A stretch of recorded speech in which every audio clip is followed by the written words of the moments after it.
Fala galera, começando aí o nosso pós-jogo, né, para analisar esse jogo entre Corinthians e Cruzeiro. O Cruzeiro acabou saindo derrotado, né, 2-1. Podia ser até pior, o Cruzeiro conseguiu marcar um golzinho aos 49 minutos, já nos acréscimos com o Oliveira, depois de uma boa cobrança de escanteio do Marlon. E aí a gente tem algumas questões para analisar no jogo de hoje, né? A gente mais uma vez, eu acho que o jogo de hoje foi mais ou menos parecido com o jogo contra o Náutico, né? O Cruzeiro, durante toda a partida, ele não chegou a sofrer. Inclusive, na própria transmissão se falou sobre isso, né? Que o resultado de 2-0 seria injusto para o Cruzeiro. O Cruzeiro conseguiu controlar o jogo com posse de bola, mas é aquilo, né? Não adianta ficar com a bola e não criar jogadas, né? A gente teve os mesmos problemas dos últimos jogos antes do Pepa, né? Por exemplo, o Wesley jogando muito mal. O Ramiro ainda não vestiu a camisa do Cruzeiro, né? Um jogador que é muito apático dentro de campo, um jogador que parece até sem vontade, a gente vê ele aparecer muito pouco. E aí a gente teve alguns pontos positivos. E aí, novamente, de ponto negativo, a gente teve a defesa do Cruzeiro, né? Falhando muito no primeiro gol do Corinthians. Lucas Oliveira tentou dar um bote ali, que era um bote para um volante dar, e ele saiu da defesa, e é exatamente o espaço que ele abriu na defesa do Cruzeiro foi onde o Corinthians conseguiu marcar, né, com o Matheus Araújo, o primeiro gol. E aí o segundo gol do Corinthians sai em outra falha individual, né, podemos dizer assim. Muitos até comentaram que foi falta, mas no meu ponto de vista não foi falta, mas o árbitro marcou falta. O Gil encostou a mão no Felipe Machado e, no meu ponto de vista, ele se jogou. O árbitro marcou falta, anulou o gol do Corinthians, mas aí a gente tem o VAR no Brasileirão, né? O árbitro foi revisar o lance no VAR e aí acabou anulando o gol do Cruzeiro, né? E o Cruzeiro sofreu esse segundo gol do Roger Guedes. O Gil cabeceou, na sequência o Roger Guedes finalizou. Mais uma falha defensiva do Cruzeiro, mesmo com esse erro individual, no meu ponto de vista, do Felipe Machado. A defesa do Cruzeiro também errou, então a gente tem que... a gente espera que o Pepa consiga acertar essa defesa do Cruzeiro. Agora a gente vai ter uma semana inteira de treinamento, não tem jogo no meio de semana, até o jogo contra o Grêmio, que vai ser em casa, né? A gente vai jogar a primeira partida como mandante nessa temporada, depois de 2 jogos fora. Aliás, até 3 jogos fora, né? O Cruzeiro jogou um amistoso contra o Red Bull Bragantino lá em São Paulo, agora jogou em São Paulo de novo, e no meio de semana tinha jogado contra o Náutico lá em Recife. E aí contra o Grêmio, o Cruzeiro volta a jogar como mandante.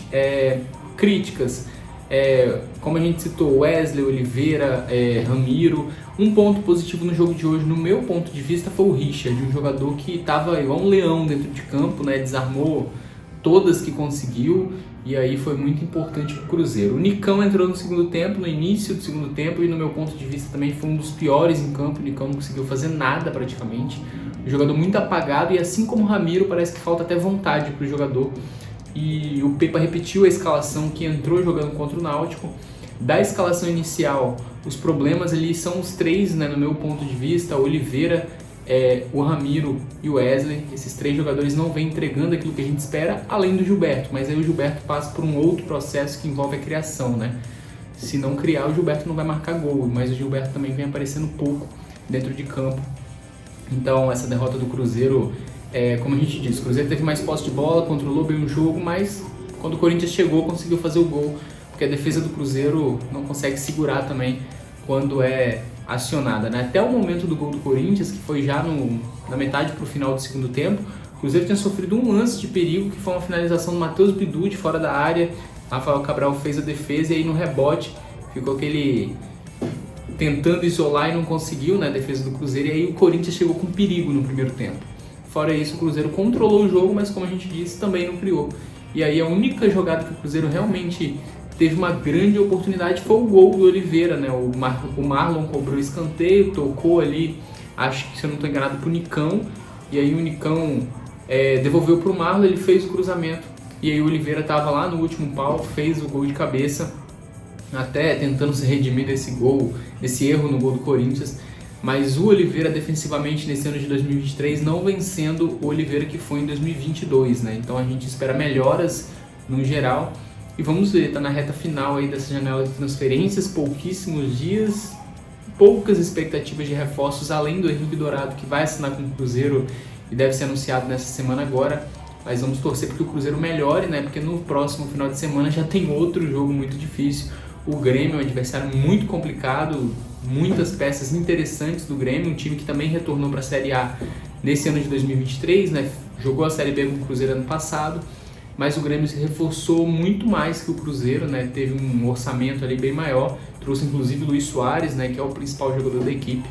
E aí no próximo final de semana a gente tem mais um jogo difícil. A gente vai, durante essa semana, trazendo as informações para vocês. Se inscreve aí no canal, deixa o gostei e comenta aí o que você achou desse jogo de hoje. Mais uma derrota do Cruzeiro nesse ano de 2023, que tá bem complicado, né, galera? Então, esperamos melhoras, mas vamos ver como é que vai sendo. Comenta aí o seu palpite sobre esse jogo de hoje, o que você achou. E a gente segue aqui acompanhando e trazendo informações sobre o Cruzeiro sempre.